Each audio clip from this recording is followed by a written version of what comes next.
I think it will show that this whole operation, for the last 2 months, the terrorizing of our neighborhoods, the brutalizing of people here, has all been unlawful. All of the tactics of Mr. Bavino, all of the tactics of ICE have been unlawful in the vast, vast majority of arrests.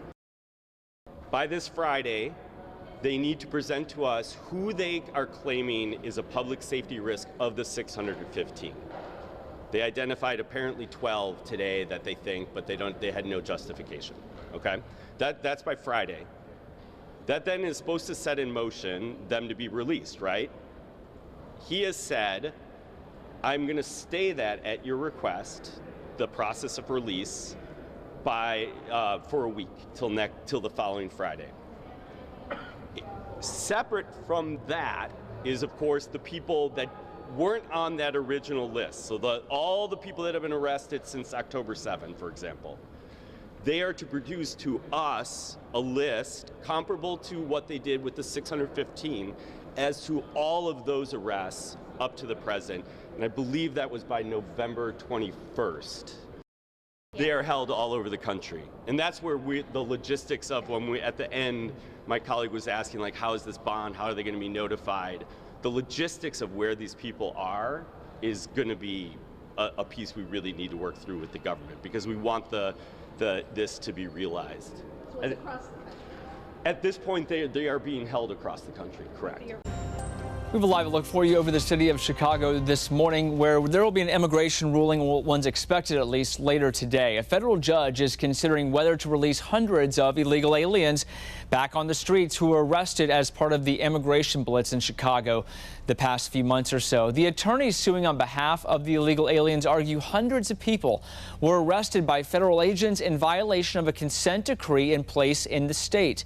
The decree limits the circumstances which agents can make warrantless arrests while enforcing immigration laws. Well, ICE had agreed to some parts of the consent decree, like determining whether there is probable cause a person's in the country illegally, or whether if they're a flight risk or not. DHS fired back in the courts right away, saying Congress granted Homeland Security the power to grant release and parole of the illegal aliens. That was part of it. They say federal judges cannot order DHS to release any aliens on parole because Congress stripped them of that authority.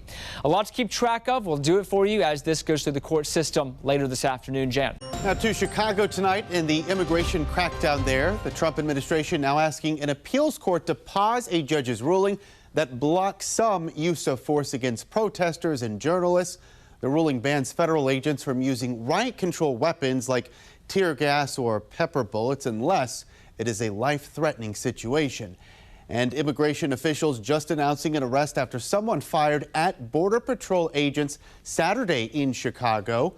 Now, no one was hurt there, but get this. DHS officials say agents were boxed into a street and as well as an alleyway there when the man opened fire in a passing SUV, then immediately drove off.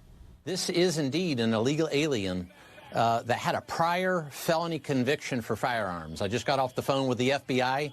They're doing a fantastic job alongside ATF and Chicago Police Department to wrap this case up pretty quickly. Within 48 hours, they already have a suspect.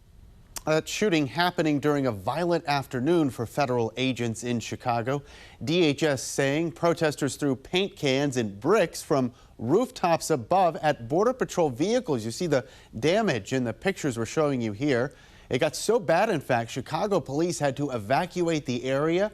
9 people were arrested on